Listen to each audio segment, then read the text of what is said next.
새들백 교회 이야기라고 하는 책을 쓰신 리 워렌 목사님은 교회의 존재 목적은 위대한 계명과 위대한 명령을 이루기 위해서 존재한다, 그렇게 책에 썼습니다. 위대한 계명은 마태복음 22장 37절부터 40절 말씀인데요, 예수께서 이르시되 내 마음을 다하고 목숨을 다하고 뜻을 다하여 주 너의 하나님을 사랑하라 하셨으니 이것이 크고 첫째 되는 계명이요 둘째도 그와 같으니 내 이웃을 내 자신같이 사랑하라 하셨으니 이 두 계명이 온 율법과 선지자의 강령이니라. 위대한 계명이다 그랬고요, 위대한 명령은 마태복음 28장 18절부터 20절 말씀, 예수께서 나와 말씀하여 이르시되 하늘과 땅의 모든 권세를 내게 주셨으니 그러므로 너희는 가서 모든 민족을 제자로 삼아 아버지와 아들과 성령의 이름으로 세례를 베풀고 내가 너희에게 분부한 모든 것을 가르쳐 지키게 하라. 볼지어다 내가 세상 끝날까지 너희와 항상 함께 있으리라 하시니라. 아멘. 위대한 계명은 하나님 사랑, 이웃 사랑이다. 위대한 명령은 가서 제자 삼으라 라고 하는 말씀이지요. 그러므로 위대한 명령은 위대한 계명을 구체적으로 실천하는 일입니다. 우리가 어떻게 하나님을 사랑하고 이웃을 사랑할 수 있겠습니까? 그것은 우리가 가서 영혼을 건져 제자를 삼는 것, 그것이 하나님을 사랑하는 것이고 이웃을 사랑하는 것이다 라고 말씀하십니다. 가서 제자 삼는, 제자로 사는 삶, 그것이 바로 위대한 계명을 지키는 것이다, 그렇게 정리할 수 있을 것입니다. 예수님께서 공생의 3년 동안 가장 심혈을 기울여서 한 일이 있다고 한다면 제자 삼는 일이었습니다. 예수님이 마지막 남기신 말씀도 가서 제자 삼아라, 이 말씀을 하시고 이 세상을 떠나셨습니다. 마지막 남기신 말씀이 얼마나 사람에게 중요합니까? 주님께서 총 인생, 주님께서 공생의 마지막 결론, 그게 제자 삼으라 라고 하는 말씀이지요. 훈련으로 되는 제자를 쓰는 월터 헨릭스는 제자는 하나님을 위해 계획된 일이 아니고 나를 위한 하나님의 계획이다, 그런 말을 남겼습니다. 제자는 나를 위한 하나님의 계획이다. 왜냐하면 제자는 가장 영광스러운 길이고 가장 성공적인 길이기 때문에, 내 존재의 목적을 이루는 길이기 때문에 나를 위한 하나님의 계획이다 라고 그의 책에 적은 이 내용이야말로 틀림없는 사실이다, 그렇게 생각을 합니다. 그러므로 제자, 영광스러운 길이고 내 존재의 목적을 이루는 길이고 내 인생의 가장 성공적인 길이야말로 제자다. 제자는 특별한 사람만 제자가 아닙니다. 그 유명한 보네포 목사님은 그리스도인은 부름받는 순간 제자로 부름받았다라고 말씀하셨어요. 우리가 부름받은 순간 그리스도인이 되지만 그리스도인이 된다는 것은 바로 제자가 된다는 말이다. 오늘 우리가 주님의 부름을 받았는데 우리 모두가 주님의 제자 된 줄로 믿습니다. 우리를 제자로 부르셨다. 그것은 나를 가장 영광스러운 길로 걷게 하기 위하신 하나님의 계획임을 우리는 알게 됩니다. 그래서 우리에게 남은 것은 바로 가서 모든 민족으로 제자를 삼는 일, 이 일에 순종하는 일만 우리에게 남은 것이죠. 제자란 제자 삼는 사람이다. 오늘 본문은 영광스러운 제자됨의 원리를 말씀합니다. 오늘 8절 말씀에 이렇게 말씀하죠. 너희가 열매를 많이 맺으면 내 아버지께서 영광을 받으실 것이요 너희는 내 제자가 되리라. 열매를 많이 맺으면 내 제자가 된다라고 말씀을 하세요. 이것이 첫 번째 제자됨의 원리입니다. 많은 열매, 어떤 열매를 하나님이 기대하십니까? 우리가 맺어야 될 열매는 생명 열매입니다. 주님이 맺기를 원하시는 열매, 많은 열매들이 있겠지만 가장 중요한 열매는 바로 생명 열매다. 우리 모두가 주님이 기대하시는 생명 열매를 맺는 제자가 되기를 주의 이름으로 축원합니다. 가장 영광스러운 삶의 길, 그것은 생명의 열매를 맺어내는 자다. 그렇다면 우리 주님이 기대하시는 그 많은 열매를 우리가 어떻게 하면 맺어낼 수 있을까요? 첫 번째 우리에게 말씀하십니다. 붙어 있어라. 그렇게 말씀하세요. 붙어 있어라. 오늘 본문 1절부터 4절 말씀을 우리 같이 한 목소리로 한번 읽어보겠습니다. 나는 참 포도나무요 내 아버지는 농부라. 물은 내게 붙어 있어 열매를 맺지 아니하는 가지는 아버지께서 그것을 제거해 버리시고 물은 열매를 맺는 가지는 더 열매를 맺게 하려 하여 그것을 깨끗하게 하시느니라. 너희는 내가 일러준 말로 이미 깨끗하여졌으니 내 안에 거하라. 나도 너희 안에 거하리라. 가지가 포도나무에 붙어 있지 아니하면 스스로 열매를 맺을 수 없음 같이 너희도 내 안에 있지 아니하면 그러하리라. 아멘. 주님 말씀하십니다. 붙어 있어라. 예수님께서 자신을 스스로 계시하기를 나는 참 포도나무다. 요한복음에는 7번에 걸쳐서 에고 에이미, 나는 부활이다, 나는 생명이다, 나는 양의 문이다, 나는 선한 목자다, 나는 길이다. 이걸 가리켜 우리는 에고 에임이라고 합니다. 예수님의 자기 계시죠. 그래서 오늘 말씀에 나는 참 포도나무다. 우리 주님께서 자신을 포도나무에 비유를 하셨어요. 내 아버지는 농부다. 그리고 우리를 가리켜서는 너희는 내 가지야. 이렇게 말씀을 하세요. 가지된 우리가 열매를 많이 맺기 위해서는 반드시 붙어 있어야 된다. 너무 당연한 말씀 아니에요?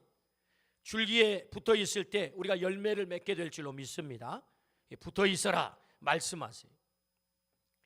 믿음은 주님과 나 사이의 신비적 연합입니다. 믿음은 주님과 나 사이의 신비적 연합이에요. 그래서 이 믿음이라고 하는 단어를 성경은 여러 가지로 표현을 해요. 내 안에 거하라. 믿음의 또 다른 말입니다. 그리스도 안에, 믿음의 또 다른 말입니다. 영접하는 자, 이게 믿음의 또 다른 말입니다. 그러니까 믿음이라고 하는 단어를 성경은 영접한다라는 단어로, 혹은 내 안에 거하라라는 말로, 붙어 있어라라는 말로 이렇게 설명을 하고 있습니다. In Christ, 그리스도 안에. 이것은 믿음이라고 하는 단어지요. 성경은 이 믿음을 통해서 내가 너 속에, 너는 내 속에, 우리 주님과 나 사이에 한 몸을 이루는 이 유기적 관계가 이루어진다는 거예요. 이것이 믿음의 신비적 연합입니다. 그러므로 우리 주님께서 내게 붙어 있어라. 내가 포도나무야, 너는 가지야. 이 말씀은 너와 나 사이에 온전히 막힘이 없이 소통이 이루어져야 돼. 그러면 나는 네 속에 있게 되고 너는 내 속에 있게 되는 거야. 그럴 때 너는 많은 열매를 맺게 된다. 그렇게 주님이 말씀하세요. 포도나무 원줄기 되시는 주님은 그 가지에 풍성한 열매가 맺히도록 아마 최선을 다할 것입니다. 우리를 당신의 가지 삼으신 주님께서 너 그냥 열매 없이 살다가 그렇게 가라, 그렇게 하지는 않으실 거예요. 우리를 가지 삼았다는 말은 주님과 나 사이에 막힘이 없이 신비적 연합을 이루어서 그래서 많은 열매를 맺도록, 그래서 우리를 가지 삼아 주신 줄로 믿습니다. 주님이 말씀하세요. 붙어 있어라. 그러면 네가 풍성한 많은 열매를 맺게 될 것이다. 우리는 여기에서 나로 하여금 열매 맺도록 하기 위해서 베푸신 하나님의 놀라운 은혜를 깨닫게 돼요. 이 말씀을 깊이 묵상하면 얼마나 놀라운, 우리를 전율시키는 은혜가 이 말씀 속에 담겨 있는지 모릅니다. 15장 2절 말씀에 이렇게 말씀하세요.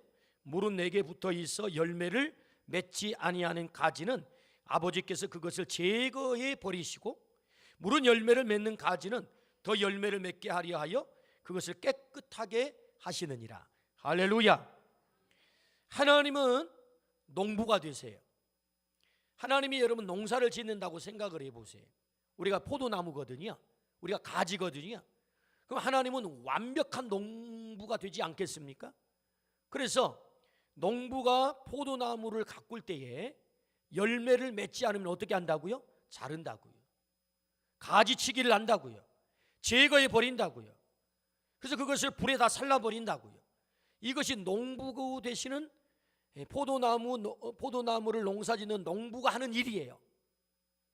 하나님은 전지전능하시다고 우리는 고백하고 있어요. 하나님은 정확하세요. 실수가 없으세요. 완벽한 농부세요. 때문에 이 가지가 열매를 맺었나? 알까요? 모를까요? 아실 거예요. 이 가지가 앞으로 열매를 맺힐까? 맺히지 못할까? 알까요? 모를까요? 아실 거예요. 때문에 완벽한 농부 되신 하나님께서 포도나무를 기르는 농사꾼이라고 하신다면 이 포도나무의 열매를 많이 맺게 하기 위해서 어떻게 한다고요? 가지치기 한다고요. 가지치기 한다고요. 그런데 하나님께서 우리를 잘 아세요. 가지된 우리를 너무 잘 아세요. 그런데 우리를 잘라버리지 않았단 말이죠. 주님은 우리의 실상을 너무 잘 아시는데 주님이 기대하시는 그 열매를 풍성히 맺혀내지 못하고 있음을 너무나도 잘 아신 농부 되신 하나님께서 나를 잘라버리지 않아요. 기대하시는 하나님의 열매를 맺는 것이 아니라 실망스러운 죄의 열매를 맺어요. 거짓의 열매를 맺어요. 탐욕의 열매를 맺어요. 정욕의 열매를 맺어요. 실망스러운 열매를 너무 많이 맺어요. 그런데 그런 가주된 나를 하나님께서 참으세요. 기다리세요. 기대하세요. 남겨놓으세요. 남겨놓으시는 은혜, 이것은 정확한 포도나무의 농사를 지으신 농부가 취하는 방법은 아니에요. 완벽한 농부, 모든 것을 아시는 전지하신 하나님께서 농사를 정말로 잘 짓겠다고 한다면 이렇게 하면 안 돼요. 이렇게 하면 이런 포도 농사 망치는 겁니다. 근데 놀랍죠? 우리가 그분의 가지래요. 하나님이 기대하는 열매를 맺히지 못했어요. 아니, 앞으로 여전히 실망을 많이 돌려드릴 거예요. 맺혀서는 안 될 빈 껍데기 같은 열매를, 쭉정이 같은 열매를 우리는 맺었어요. 그럼에도 불구하고 하나님은 기다리고 계세요. 참고 계세요. 우리가 열매 맺힐 때까지. 저는 이 말씀을 보면서, 이 말씀을 묵상하면서, 그렇구나, 내 안에 하나님이 기대하는 열매가 없는데 원웅아, 너 이런 열매 맺어야 되겠어 라고 기대하시는데 주님이 기대하시는 열매를 맺혀드리지 못했음에도 불구하고 주님은 또 참으세요. 또 기다리세요. 농부 되신 하나님께서 가지치기 하지 않고 나를 참고 기다리세요. 하나님의 놀라운 은혜입니다. 남겨놓으신 은혜. 그래서 우리에게 또다시 기회를 제공하세요. 할렐루야. 이 은혜를 깨닫기를 주의 이름으로 축원합니다. 남겨놓으신 은혜가 있어요. 주님에게 붙어 있어. 주님이 기대하시는 열매를 맺으라고 여전히 주님이 기대하세요. 이것은 놀라운 하나님의 사랑입니다.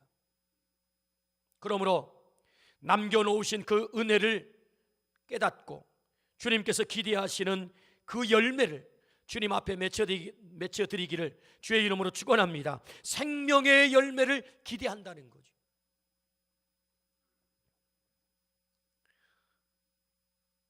우리는 열매 없는 가지입니다.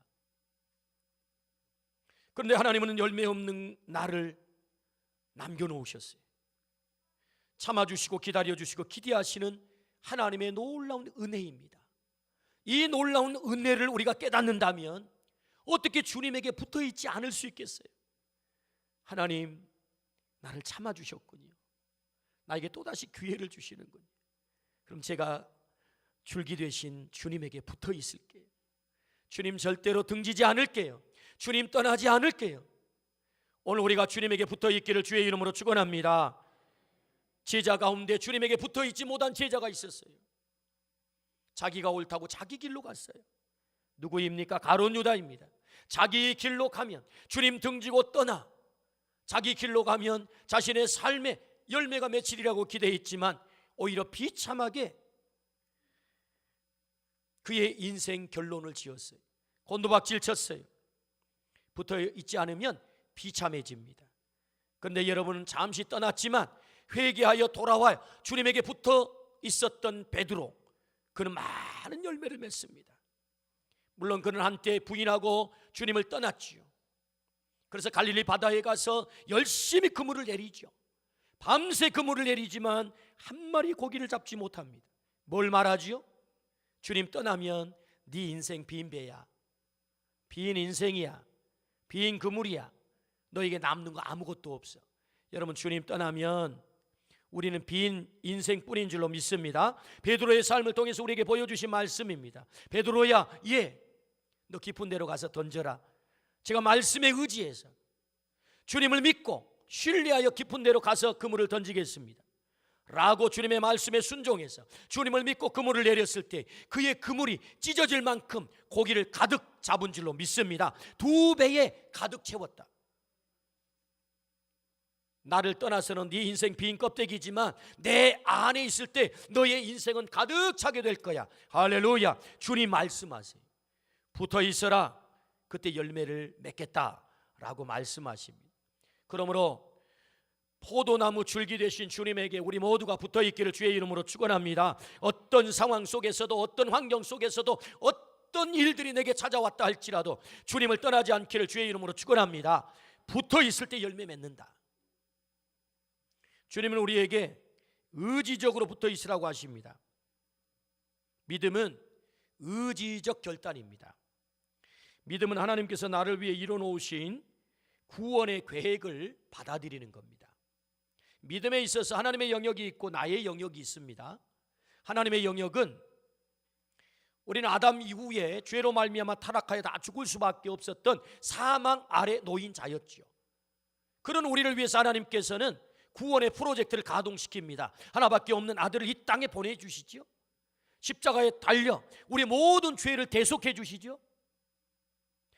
그래서 부활하심으로 우리에게 영원한 생명의 보증이 되시죠. 이 예수 그리스도, 우리의 구원을 위해서 이루실 하나님의 이 구원의 프로젝트를 내가 받아들이는 게 믿음이에요. 이것은 나의 영역입니다. 그래서 이것을 요한복음 1장 12절 말씀에는 영접하는 자, 곧 그 이름을 믿는 자들에게는 하나님의 자녀가 되는 권세를 주시겠다라고 말씀하십니다. 그것은 내가 영접하는 것입니다. 나의 의지적 결단이죠. 이건 나의 영역입니다. 그러니까 하나님께서 우리의 구원을 위해서 이루시는 하나님의 영역이 있다면 그 하나님의 영역을 내가 의지적으로 받아들이는 것, 그게 나의 믿음인 거죠. 그러므로 우리 주님께서는 이 믿음을 요구하세요. 내가 주님에게 붙어있다라는 말은 내가 의지적으로 주님에게 결단하여 주님 없이는 내가 살 수 없습니다 라고 붙어있는 일을 말하는 거지요. 그러므로 오늘 우리 모두가 주님 앞에 의지적으로 내가 어떤 일이 있어도 주님을 떠나지 않겠습니다. 등 돌리지 않겠습니다. 의지적으로 붙어있는 이 결단이 있기를 주의 이름으로 축원합니다. 더 나아가서 그렇다면 주님에게 붙어 있다고 하는 이 구체적인 이 말씀이 어떤 말씀일까? 에베소서 1장 23절 말씀에는 교회는 그의 몸이니 이렇게 말씀하세요. 교회가 뭐냐? 주님의 몸이다. 그러므로 그리스도의 몸을 이루기 위해서 우리를 그의 지체로 다 부르셨습니다. 우리는 마치 팔, 손, 다리, 눈에 보이지 않는 내 내장 속의 장기들, 이런 지체들을 우리가 다 부름을 받았다는 말이죠. 왜요? 그리스도의 몸을 이루기 위해서. 그리스도의 몸을 이루기 위해서. 그래서 그 지체는 반드시 몸에 붙어 있어야만 합니다. 이런 몸에서 떨어지는 순간 그 지체는 죽는 거지요. 그러므로 주님께서 붙어 있으라 이 말은 내 몸된 교회에 너 붙어 있어라 라는 말씀입니다. 여러분, 주님의 몸된 교회에 우리가 붙어 있을 때 주님이 기대하는 열매를 맺게 될 줄로 믿습니다. 아멘. 그런데 여러분, 교회가요, 주님의 몸인 교회가, 여러분 우리 교회가 지금 방림교회 아닙니까? 우리 교회가 완벽하지 않습니다. 이 지상의 모든 교회가 완벽하지 않아요. 이 완벽하지 않는 것 때문에 우리는 갈등합니다. 왜 교회가 이래? 왜 이렇게 교회가 냄새 나는 거야? 왜 이렇게 교회에 실망스러운 것이 있어? 그래서 이 교회의 완벽하지 못함 때문에 우리는 갈등하는 거죠. 이 완벽하지 못한 교회를 향하여서 주님이 뭐라고 명명하세요? 내 몸이다. 완벽하지 않는 것을 아세요. 죄인이 모여있기 때문에 완벽한 곳이 아님을 주님은 잘 아세요. 그럼에도 불구하고 교회를 향해서 주님이 뭐라고 말씀하세요? 내 몸이다. 우리는 주님의 몸이 된 줄로 믿습니다. 그래서 그 몸된 교회에 붙어 있을 때 주님께서는 우리를 통해서 열매를 맺기를 원하는 것입니다. 우리 주님이 이 땅을 떠나면서 내 교회를 세우시겠다고 말씀하셨어요. 주님이 주인 되는 교회. 왜요? 그 교회를 통해서 이 땅에 죽어가는 영혼을 건지기를 원하시는 것입니다. 그 교회를 통해서 생명이 공급되기를 원하는 것입니다. 그 교회를 통해서 말씀을 공급하기를 원하는 것입니다. 그 교회를 통해서 하나님의 뜻을 이루기를 원하는 것입니다. 그러므로 이 땅에 교회를 세우셨어요. 그 교회에 붙어 있을 때 우리는 하나님의 뜻을 이루게 되죠. 하나님의 영의 양식을 공급받게 되죠. 생명을 건지는 일을 감당하게 되죠. 그러므로 주님이 말씀하세요. 포도나무에 붙어 있어라. 이 말은 내 몸된 교회에 붙어 있어라. 주님이 말씀하세요. 교회의 형편이 어려워도, 교회에서 실망스러움이 있어도, 내가 기대한 부분이 교회에 나타나지 않아도 교회는 그리스도의 몸이다. 그러므로 몸된 주님의 교회가 부족함이 있을 수 있어요. 그럴 때 지체된 내가 어떻게 해야 되는 것입니까? 그 약한 부분을 가리는 것입니다. 여러분, 팔을 위해서 존재하지 않아요. 내 몸의 모든 장기 지체들은 자기 스스로를 위해서 존재하는 게 없어요. 제가 아침에 집에서 나올 때 몸을 살리기 위해서 열심히 음식을 먹었습니다. 그래서 손이 수저를 잡고 또 젓가락을 잡고 열심히 음식을 떠 넣었습니다. 아니, 만약에 팔이 반란을 일으켜가지고 내가 왜 일을 해야 되는 거야? 나 힘들어, 나 안 할 거야, 열중시하면 몸이 죽습니다. 그러므로 여러분, 손을 위해서 음식을 먹지 않아요. 계속해서 입을 넣습니다. 입에다가 음식을 넣어요. 그러면 입은 말이죠, 이 입이라고 하는 지체는 열심히 또 음식을 씹습니다. 짜도 달아도 매워도 맛없어도 계속 먹는 것입니다. 써도 먹는 것입니다. 왜요? 그래야 몸이 사니까. 만약에 입을 위해서 존재한다면, 야, 이거 써서 싫어, 야, 이거 짜서 싫어, 이거 매워서 싫어, 그래서 음식을 가리기 시작한다면 어떻게 되겠어요? 내 몸의 모든 장기들은 자기를 위해서 존재하지 않습니다. 우리의 모든 지체들은 몸을 살리기 위해서. 그러므로 여러분, 내 몸 안에 상처가 났어요. 어떻게 해야 됩니까? 눈이 그곳을 봅니다. 그리고 손이 그곳을 향해 갑니다. 그리고 피가 나면 피를 닦아주고 거기에 약을 갖다 바르고 약한 부분을 치료하는 것입니다. 우리 교회 안에 부족한 부분이 있습니다. 약한 부분이 있습니다. 당신 왜 부족하냐고, 당신 왜 그렇게 죄 지었냐고, 당신은 우리와 하나 될 수 없다고 라고 비난하고 정죄하는 것이 아니라 당신의 그 약함을 내가 덮겠습니다. 우리 모두가 그렇게 하기를 주의 이름으로 축원합니다. 이것이 주님의 몸된 교회를 이루는 자세다. 부족한 우리들을 불러서 지체가 되게 하시고 그리스도의 몸을 이루게 하셨어요. 그러므로 오늘 우리가 그리스도의 몸된 교회에 붙어 있을 때 비록 내가 연약해도 그 몸을 통해서 하나님께서는 열매를 맺게 할 줄로 믿습니다. 아멘. 주님 말씀하세요. 열매를 많이 맺게 되면 내 제자가 되리라. 어떻게 해요? 나를 남겨놓으셨어요. 이 남겨놓으심의 은혜를 깨닫고 주님에게 붙어 있어 주님이 기대하시는 열매 뿐만 아니라 주님의 몸된 교회에 붙어 있어 교회를 통해서 이루시려고 하시는 열매 맺기를 원하시는 그 열매를 우리가 맺혀드림으로 제자의 길을 걷기를 주의 이름으로 축원합니다. 두 번째는요, 어떻게 우리가 열매를 맺을 수 있을까요? 구하라, 그렇게 말씀하세요. 오늘 7절 말씀입니다. 7절 말씀 우리 같이 한번 읽어봅니다. 시작. 너희가 내 안에 거하고 내 말이 너희 안에 거하면 무엇이든지 원하는 대로 구하라, 그리하면 이루리라. 아멘. 무엇이든지 원하는 대로 구하라, 그리하면 이루리라. 놀랍고 엄청난 약속이지요. 무엇이든지 원하는 대로 구하면 이루어 주시겠다고 하십니다. 왜 이런 엄청난 약속을 하셨을까요? 나로 하여금 열매 맺기 위해서 최선의 공급을 하시겠다고 하는 주님의 약속이에요. 주님은 참 포도나무가 되십니다. 참 포도나무가 된다는 말은 건강한 포도나무, 좋은 열매를 맺는 포도나무, 우리로 하여금 많은 열매를 맺게 하는 포도나무, 이게 참 포도나무의 의미입니다. 건강한 포도나무에는 건강한 가지가 돋습니다.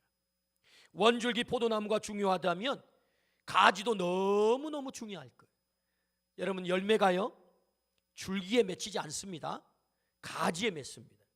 그러니까 사실은 원줄기 되신 주님, 그 주님께서는 우리를 가지 삼아서 우리에게 열매를 맺게 하도록 그 줄기 되신 주님께서는 열심히 일하실 거예요. 물을 빨아올리고 영양분을 빨아올리고. 그래서 가지가 나 물이 부족해요, 나 영양분이 부족해요 신호를 보내면 이 줄기는요 뿌리에 또 신호를 보내가지고 열심히 빨아올립니다. 제가 3월 달에 포도나무 가지를 잘랐어요. 그랬더니 아침에 올라가 보니까 이 옥상 바닥에 물방울이 막 떨어져 있는 거예요. 이 무슨 물방울인가? 비도 내리지 않았는데 가만 봤더니 그 잘린 부분에 물방울이 막 떨어지는 거예요. 포도나무 가지의 물방울이. 눈에 보이진 않지만 원줄기 되신 포도나무 되신 주님께서는 그 가지에 영양분을 공급하기 위해서, 수분을 공급하기 위해서 보이진 않지만 열심히 최선을 다해서 일하는 것입니다. 왜요? 우리에게 열매 맺게 하기 위해서. 구하라. 왜요? 네가 신호만 보내면 너의 열매를 위해서 내가 최선의 공급을 할 거야 해서 우리 주님이 약속하세요. 무엇이든지 구하면 내가 이루리라. 여러분, 이 말씀을 믿으시기를 주의 이름으로 축원합니다. 주님의 약속이에요. 네가 원하는 대로 내가 다 공급할 거야. 무엇이든지 풍성한 열매를 맺기 위해서 내가 최선을 다해서 공급할 거야. 줄기 되시는 우리 주님께서는 우리의 열매를 위해서 24시간 쉬지 않고 오늘 또 공급하시는 일을 하실 줄로 믿습니다. 구할 때 주신다. 주님을 믿고 구하시기를 주의 이름으로 축원합니다. 그런데 아무렇게 구한다고 해서 다 이루어지지 않습니다. 주님께서 전제가 있으세요. 오늘 다시 7절 말씀을 한번 보실까요?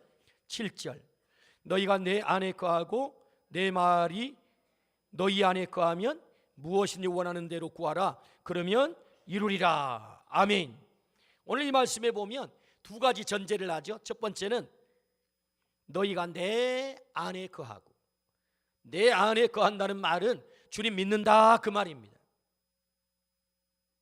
두 번째는 주님의 말씀이 내 안에 거할 때, 주님의 말씀이 내 안에 거할 때 무엇이든지 원하는 대로 구하면 이루리라 라고 말씀을 하세요. 요한복음 14장 12절부터 14절 말씀에 우리 주님께서 이렇게 약속을 하십니다.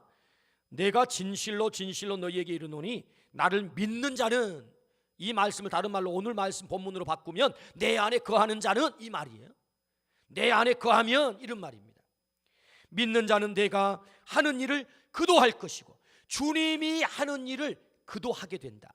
할렐루야. 우리가 주님을 믿게 되면 주님이 하시려고 하는 그 일을 나도 하게 될 줄로 믿습니다. 그 다음 말씀이 더 놀랍습니다. 뭐라고 말씀하시죠? 그보다 큰 일도 하리니. 할렐루야. 주님이 하신 일보다 더 큰 일을 하게 된다. 믿으시기를 축복합니다. 정말 그랬을까요? 우리 주님께서 가서 복음을 전할 때 3,000명이 회개하고 돌아왔다, 5,000명이 회개하고 돌아왔다, 이런 기록이 없어요.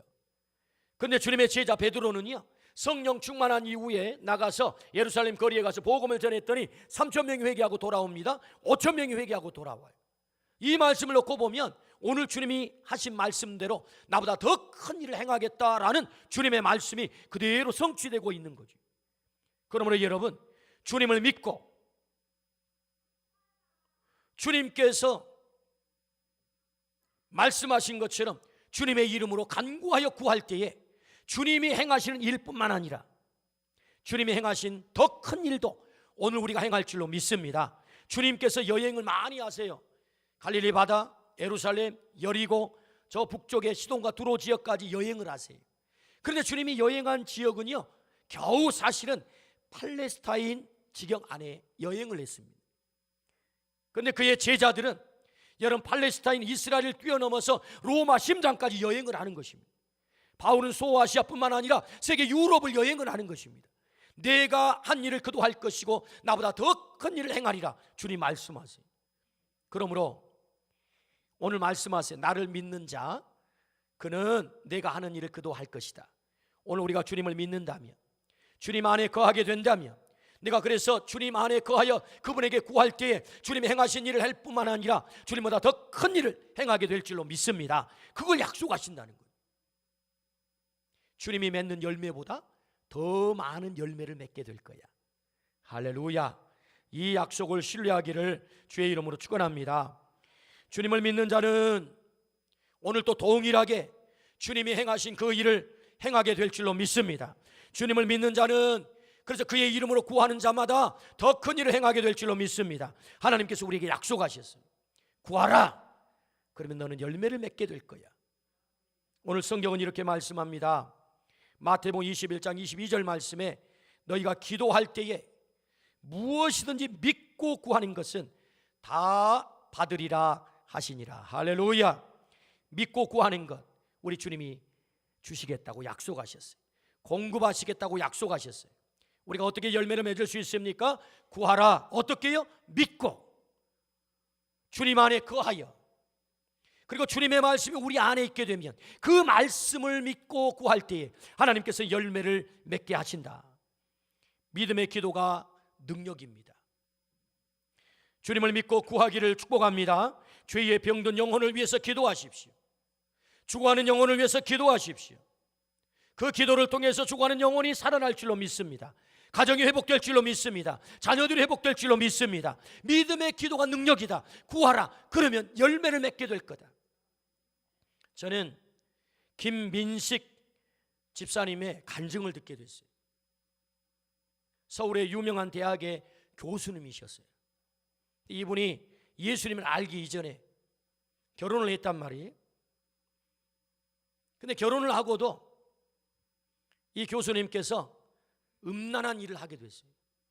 그래서 당신 입으로 고백하기를 41번 안마 시술소를 찾았다는 거예요.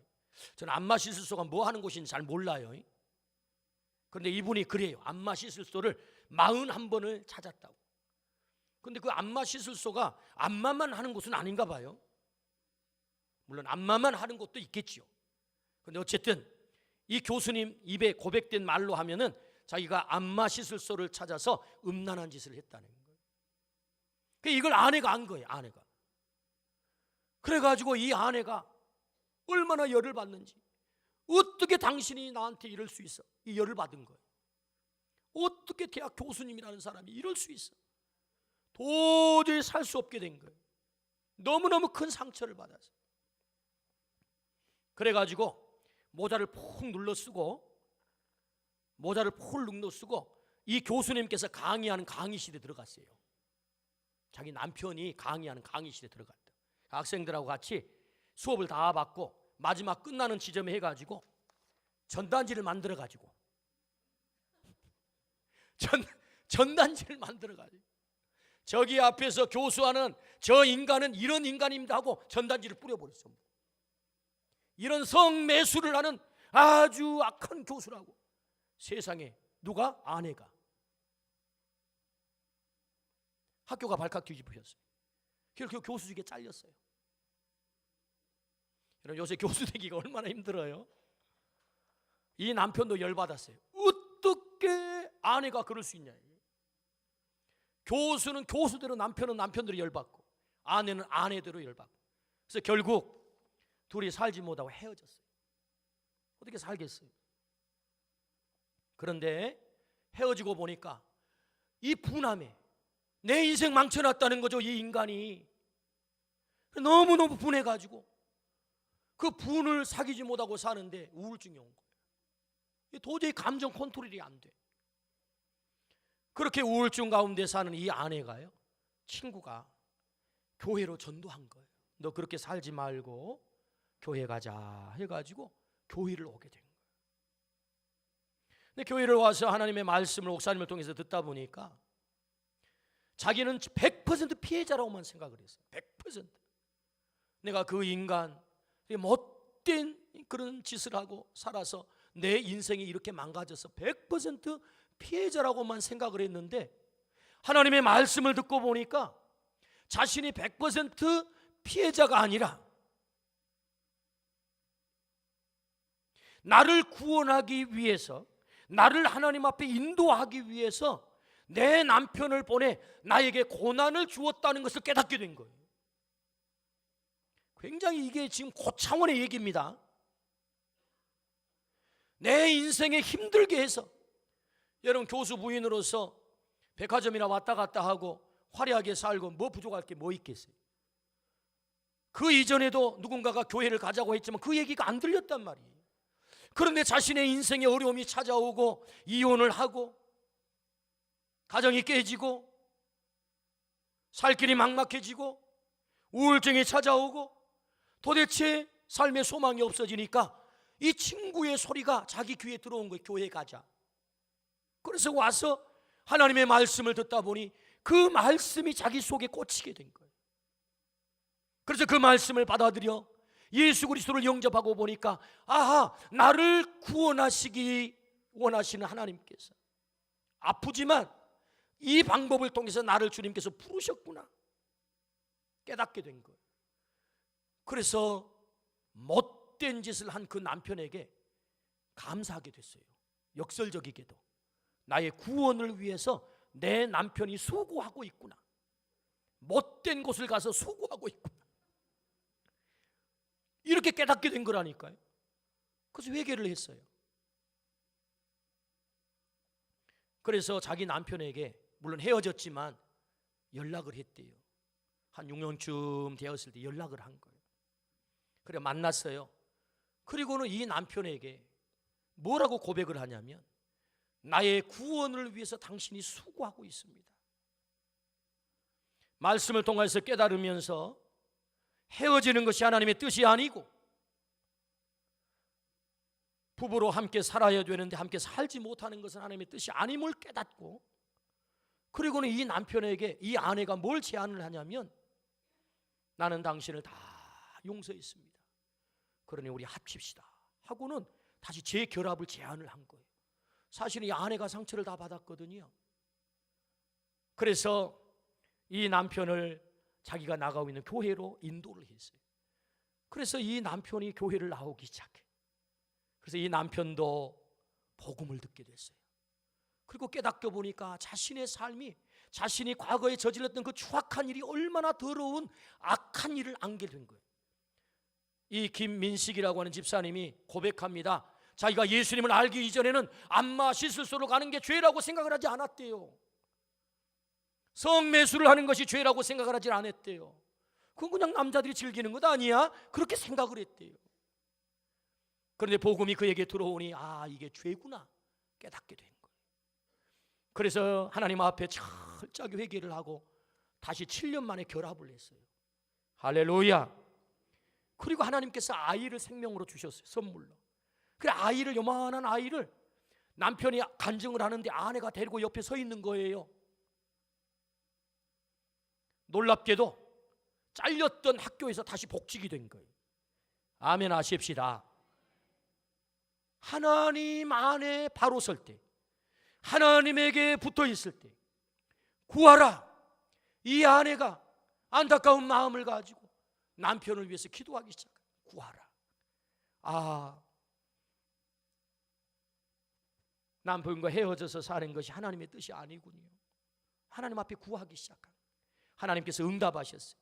자신도 구원을 받을 뿐만 아니라 남편도 구원을 하고, 그리고 이 남편이 집사님이 되셨어요. 그리고 나와서 간증을 해요. 그리고 구역장이 됐단 말이죠.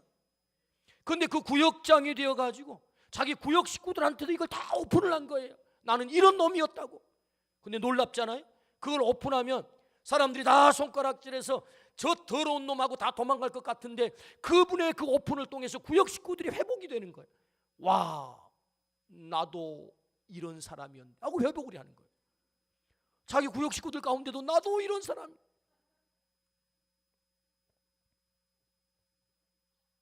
그래서 그 구역의 이름이요, 이름이 별칭인데 광풍구역이래요. 광풍구역.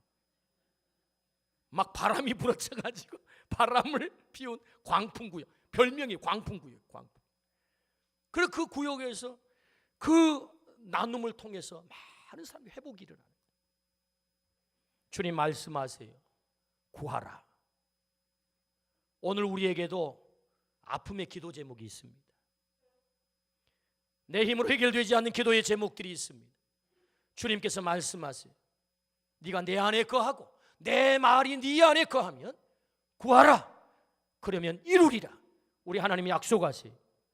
하나님은 우리를 통하여서 귀한 열매를 맺기를 원하세요. 생명의 열매를 맺기를 원하세요. 그러므로 오늘 먼저 깨달은 우리가 주님 앞에 나아가 간구할 때에, 믿음으로 구할 때에 잃어버린 영혼들이 돌아오는 은혜가 있을 줄로 믿습니다. 열매를 맺는 일이 있을 줄로 믿습니다. 아멘. 그렇습니다. 주님은 오늘 우리를 제자로 부르셨어요. 누가 제자입니까? 열매를 많이 맺을 때 내 제자가 되리라 주님 말씀하세요. 어떤 열매를 맺어야 됩니까? 주님이 기대하시는 열매, 생명의 열매, 영혼 건지는 열매. 주님이 그 열매를 맺기를 원하세요. 제자는 가서 제자 삼는 사람, 가서 복음을 전해서 영혼을 건져 그를 제자 삼는 제자입니다. 오늘 우리 모두가 건져야 될 생명이 있습니다. 나만이 맺혀내야 될 생명의 열매. 줄기 되신 주님이 직접 갈 수 없어 가지된 나에게, 그 가정으로 보내시고, 그 남편에게 보내시고, 그 아내에게 보내시고, 그 일터에 보내시고, 그 곳에 살게 하신 이유가 있단 말이죠. 오늘 우리가 가지로서 주님이 맺기를 원하시는 그 생명의 열매를 우리 모두가 맺기를 주의 이름으로 축원합니다. 아멘. 기도하시죠.